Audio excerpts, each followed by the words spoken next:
Etnis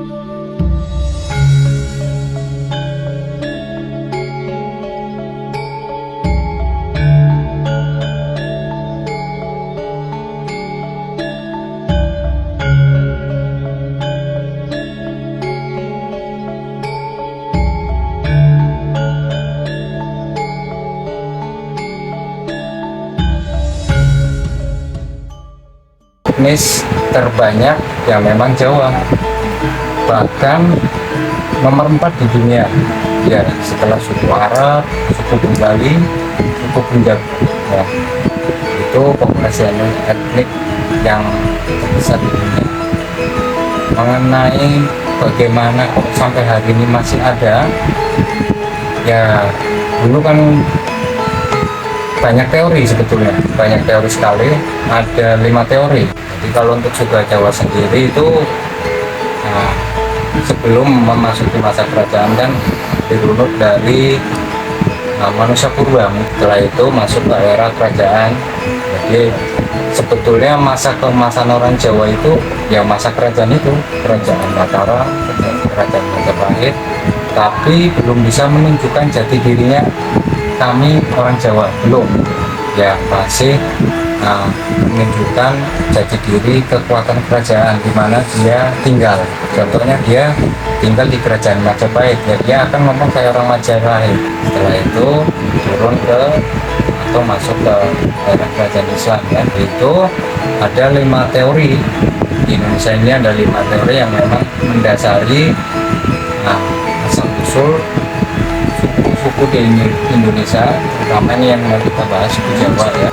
Jadi ada teori pertama itu datang dari artefak kerajaan Kling atau kerajaan Astina, dipimpin sama Pangeran Kling, di mana singkat cerita di kerajaan itu terjadi huru-hara hingga Pangeran Kling dan abdi-abdinya yang setia serta pengikut-pengikutnya itu milih hijrah meninggalkan kerajaan tersebut, hingga sampai pada sebuah pulau yang sangat besar tapi terpencil dan belum berpenghuni.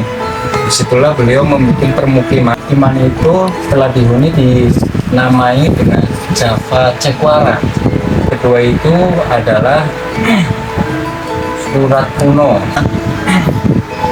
Di surat itu diceritakan mengenai kerajaan Turki yang mengirim bala tentaranya dan segala utusannya mencari sebuah pulau. Sampai akhirnya mereka masuk ke Nusantara ini dan menemukan pulau belum berpenghuni juga. Akhirnya dihuni sama mereka dan mereka menamai pulau ini atau tanah yang mereka huni ini sebagai tanah Jawi, karena berdasar dari tanaman-tanaman banyak yang tumbuh di sekitar pemukiman itu, dan masyarakat sebelum mereka datang menyebutnya sebagai tanaman Jawi. Ada teori ketiga yaitu mengenai di India sana itu ada catatan India kuno, khususnya di daerah Saka ya. Nah ini juga berkaitan dengan mitos nih, heroik sekali hingga akhirnya menamai tanah ini tanah Jawa, dan keturunan Haji Saka inilah sebagai nenek moyang Jawa juga. Setelah menginjak ke teori keempat, yaitu teori yang berdasarkan dari para arkeolog atau orang-orang yang sedang meneliti sejarah ya.